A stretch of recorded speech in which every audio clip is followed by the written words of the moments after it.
Je suis le bon berger qui donne sa vie pour ses brebis.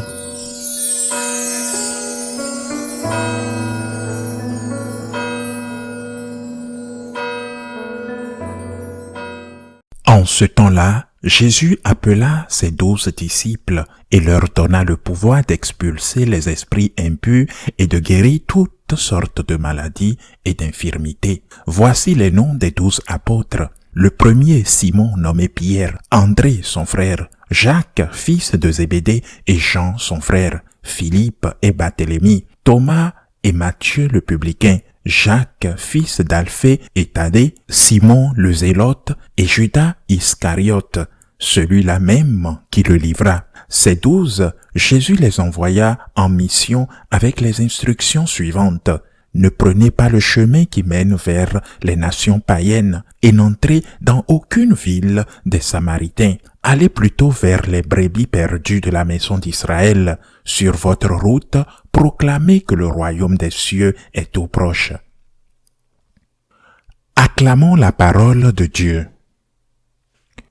Quand saint Matthieu relate les noms des 12 apôtres, d'entre lesquels était lui-même, il ne nous donne pas seulement des données historiques, mais il nous indique aussi les caractéristiques d'un certain nombre d'entre eux, au moins Matthieu, et on précise le publicain, Simon le Zélote, Judas Iscariote, celui-là même qui le livrera, Simon nommé Pierre, Jacques, fils de Zébédée, et son frère Jean. Ainsi s'appelait leur père Zébédée. Et ces deux, Jacques et Jean, étaient nommés des enfants du trône, ambitieux, c'est-à-dire violents et ambitieux certes. Pierre, Simon, un leader sans doute, c'est pourquoi il a choisi Jésus, mais aussi un homme avec une histoire difficile, à laquelle, à un moment, Jésus lui dit, « Éloigne-toi de moi, Satan, car tes paroles ne sont pas celles de Dieu. » Et ce même qui termine en niant Jésus, en niant qu'il connaissait Jésus la nuit du jour où Jésus fut arrêté à la maison de Caïphe.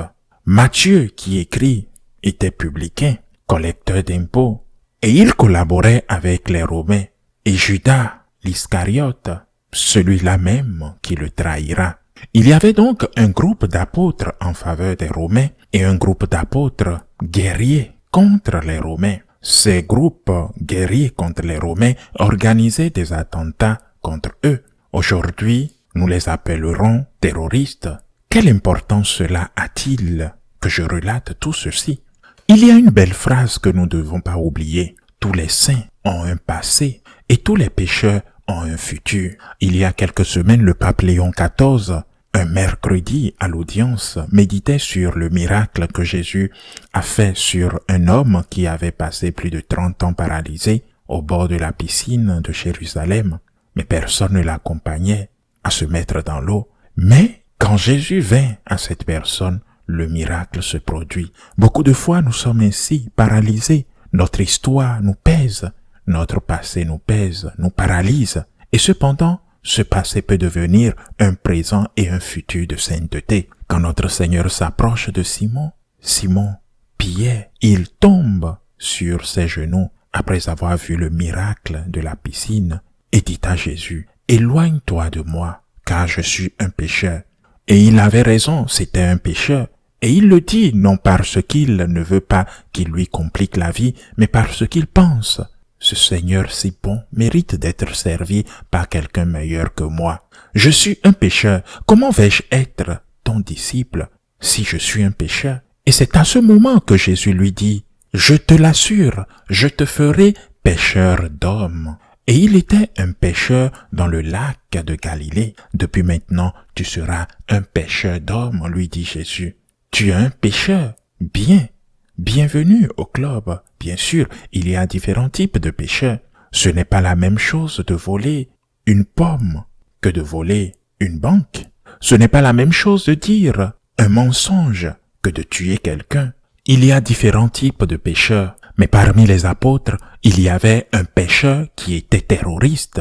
Parmi les apôtres, il y avait un publicain qui volait. un payant d'impôts en faveur des Romains et qui peut-être gardait le reste, une partie. Parmi les disciples, il y avait des personnes ambitieuses et violentes. Ce qui compte, ce n'est pas ce que tu veux que Dieu fasse avec toi, peu importe ce que tu es. Ce qui compte, c'est que tu te laisses changer par Jésus, tu te laisses sauver par Jésus, tu te laisses guérir par Jésus.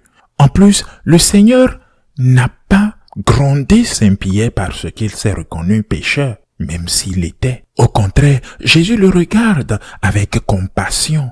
Jésus le prend comme dans cette parabole du fils prodige qui revient à la maison après avoir dilapidé tous ses biens. Jésus l'accueille dans ses bras et lui dit, « Je te l'assure, je te ferai pêcheur d'hommes. » Ce qui compte, c'est que tu te laisses changer par Jésus, que tu te laisses sauver et guérir par lui. Le Seigneur ne veut pas que tu sois parfait, non, mais il veut que tu te convertisses, que tu laisses ta richesse pour le suivre, que tu laisses ton péché pour le suivre, parce que en lui est la grandeur de tout ce que tu peux espérer, de tout ce que tu peux vouloir. En lui est la source de la vie. En lui, nous avons la paix. Ne l'oublions pas. Aujourd'hui, Saint-Pierre est à la tête de l'Église, mais ce jeune riche qui n'a pas pu laisser sa richesse pour suivre Jésus, que devient-il? On ne connaît même pas son nom. On ne parle pas de son nom.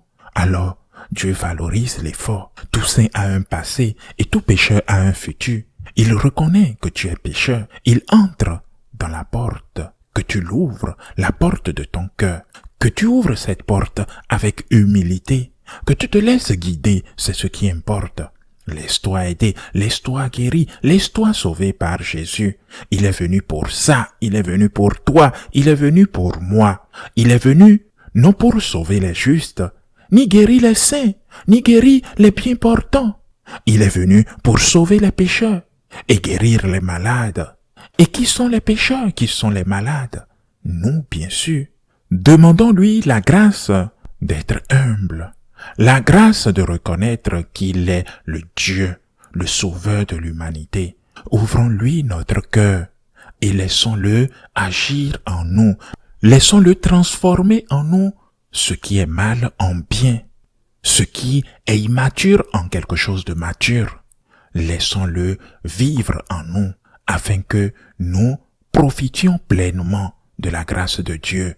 Dieu existe et il y a vie éternelle. Ainsi soit-il.